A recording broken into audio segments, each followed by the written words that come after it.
मैं आखिर तुम हमारी जान क्यों नहीं छोड़ती हो एलिफ? कितनी बार तुमसे कहा है कि अपनी शक्ल मत दिखाया करो। तुमने मेरी बात का जवाब नहीं दिया। यहाँ क्या कर रही हो तुम? वो मैंने बुलाया था इसे उमर। बेटा माफ करना, अब मैं क्या कहूँ, मैंने ही तुम्हें उम्मीद दिलाई थी। नहीं अम्मी, आप परेशान मत हो। यानी सच कहूँ तो मुझे बिल्कुल भी हैरत नहीं हुई। बाबा मुझे छोड़ चुके हैं, ये बात मैं जानता था। ऐसा मत कहो प्लीज।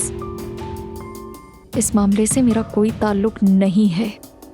हाँ, मैं समझती हूँ तुम्हें दुख है, लेकिन तुम हद से आगे बढ़ रही हो। अब हद से आगे बढ़ रही हूँ मैं हद से आगे बढ़ रही हूँ। मैंने आपको बहुत मिस किया उजान भाई। मैंने भी तुम्हें बहुत याद किया प्रिंसेस, मेरे पास आ जाओ। आओ मेरी जान, आ जाओ। हम उमर के पास चलते हैं और उसे सच बता देते हैं कि गुलचा साहिबा के गिरने के वक्त तुम वहीं थी और तुम डर के मारे भाग गई थी। मेरा बच्चा मर गया, इसलिए वो बच्चा मुझसे ले लिया गया। अब मुझे ये साबित करना है कि मैंने बच्चा पैदा किया था।